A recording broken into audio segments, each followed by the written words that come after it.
At this oceanside clinic in Tijuana, Mexico, a desperate search for a cure. We are treating 11 clients for tonight, so I am preparing all their medicine. Hope that might be found here in a drug called ibogaine, a powerful psychedelic that comes from a shrub found in Central Africa. Some research has shown its promise in treating everything from opioid addiction to traumatic brain injury.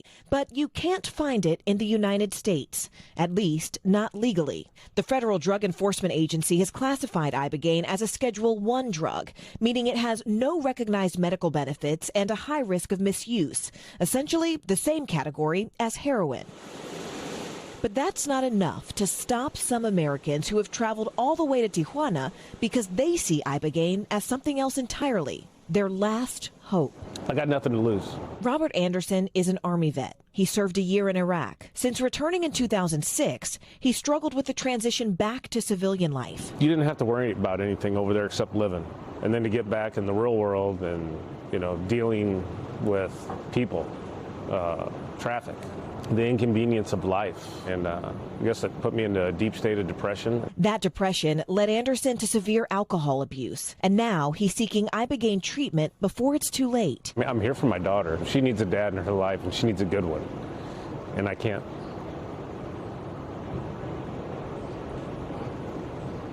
say I've been great. And that hurts. She deserves it. She needs a dad, a good one. Interest in ibogaine therapy has surged in recent years, fueled in part by claims made in podcasts and movies. Essentially, what's happening is you're entering this higher level of consciousness that you've not experienced before.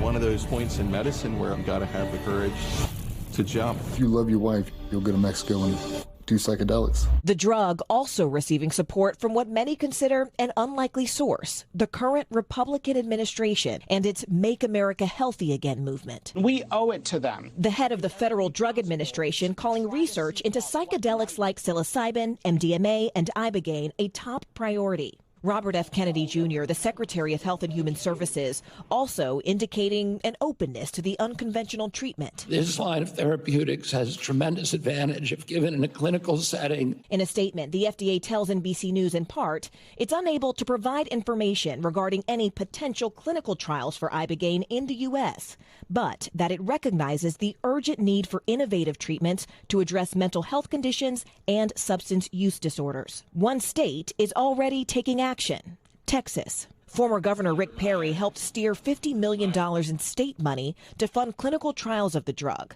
something supporters like Brian Hubbard, CEO of Americans for Ibogaine, hope will eventually lead to legalization.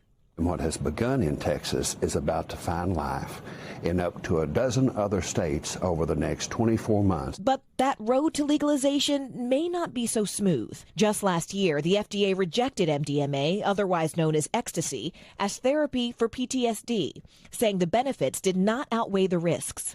And there are risks with ibogaine as well.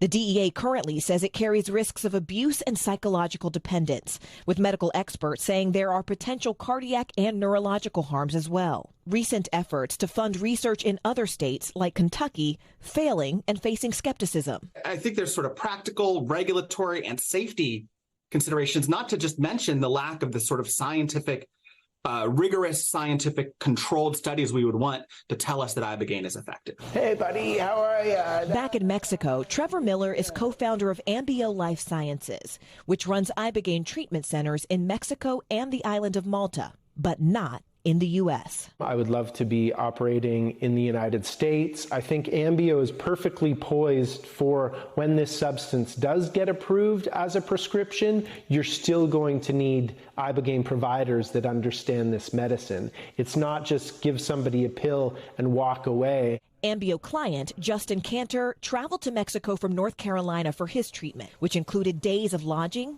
breathwork, food, and individualized coaching. But he knows that this kind of treatment isn't possible for everyone.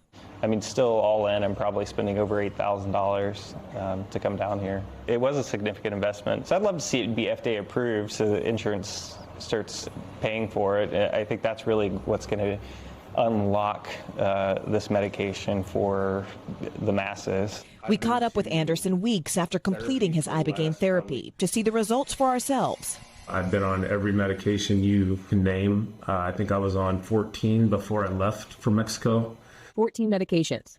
Yes. I haven't taken a single one since I got back. Was the trek to Mexico worth it? Yeah.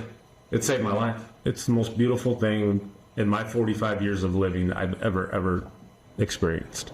But until it's available in the U.S., Americans like Cantor and Anderson say they're willing to make the trek for treatment. Morgan Radford, NBC News. We thank you for watching, and remember, stay updated on breaking news and top stories on the NBC News app or watch live on our YouTube channel.